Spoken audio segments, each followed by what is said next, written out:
I was 19 when I first encountered witchcraft and encountered Wicca. And I wasn't a non-Christian at that point. I was looking for a spiritual niche. And Christianity, although I tried to shape it to fill that niche, didn't fill it. Suddenly I found something that actually did fill it, that actually allowed me to explore and discover myself.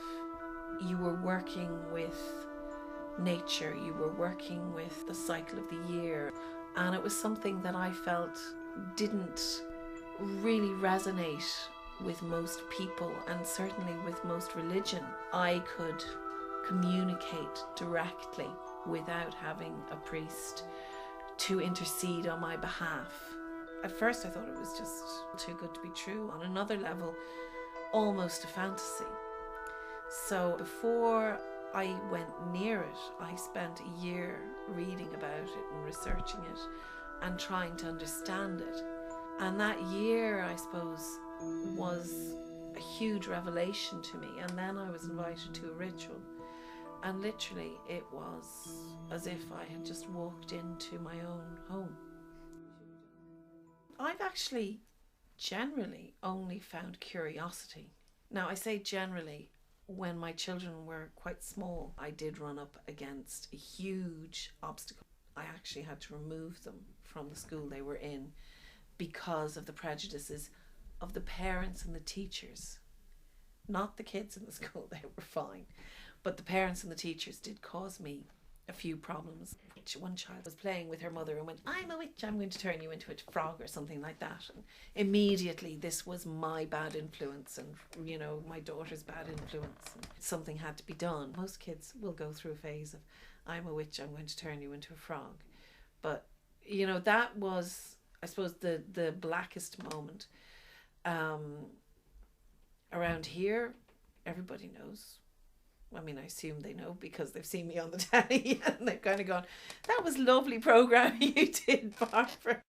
The idea of a coven is to create an egregore, to have a group mind that will function as a complete unit. Each person will bring something unique and specific, and that's valued. A good coven, and I consider myself somebody who runs a good coven, will have a very strict screening process. They request initiation. We then consider their request. But they must ask. You know, it's not something that's offered. So it is a long training process. You know, you learn various techniques. I'm not interested in swelling my numbers. There are people out there who are. You know, that their primary importance is to get as many people into their circle as possible.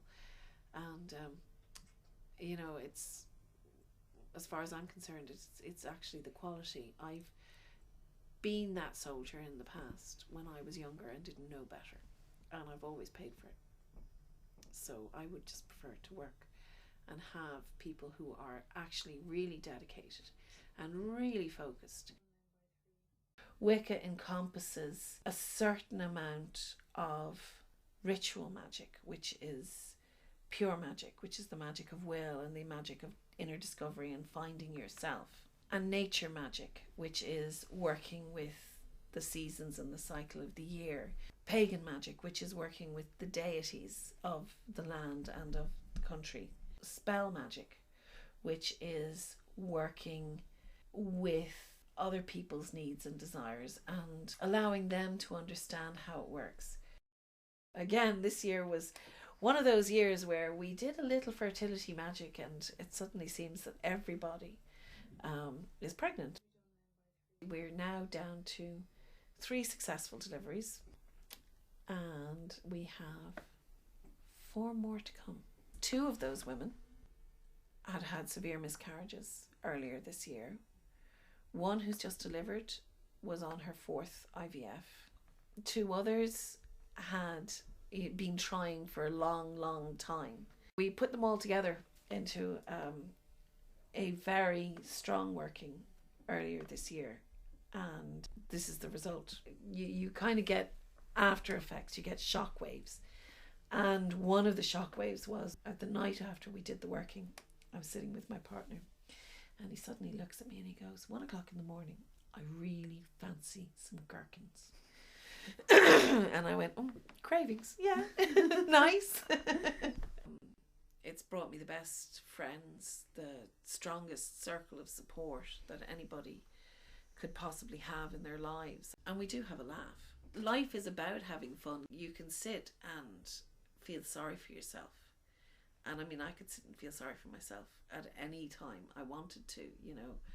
I think I've lived every parent's worst nightmare in losing my daughter. But, you know, I have a choice. I can either let that haunt my life. If I get low, I can say it to my friends and they pick me up again, you know, and they are the friends that I have made through Wicca. Until you go through something like that, you don't know how you're going to react. As she got more and more ill, I had to do more and more for her, and it was like, this is the child I carried for 9 months. I gave her her first bath. I also gave her her last bath, you know, because by that stage she was too weak to do it. That makes me feel incredibly blessed, as well as bloody angry, but mostly blessed by the fact that I was lucky enough to have somebody in my life as strong and as beautiful as she was, as close to me as she was, that I was lucky enough to be her mother. She never stopped living. Her illness was never about her dying. She went to the Dundee Festival of World Cultures the weekend before. She went to Oxygen. She saw the Rolling Stones. She went and saw Keela at some reenactment gig. She went down to Limerick to another reenactment gig, and she did a small part in a horror film. And this was all in the last 3 months of her life. At the same time, it was very difficult to watch her not be able to do things. She used to make beautiful wire and bead jewellery. Come June, the June before she died, her hands got too weak and hurt too much for her to actually do it anymore. The worst was when she was in the hospice and the last Harry Potter book had come out, and she had read all of the others avidly, and she got to the last one and she never finished it. You know, she just didn't have the energy to read anymore. And things like that, they were the things that kind of wore you out. I think when you're met with a challenge like that, you do have a choice. You allow it to subsume you, or you say, feck that, and get on with it, and actually look at what you want to do and do it. I do believe in reincarnation. I do believe that she and I were together in a previous life, and we will be together, hopefully, in lives to come.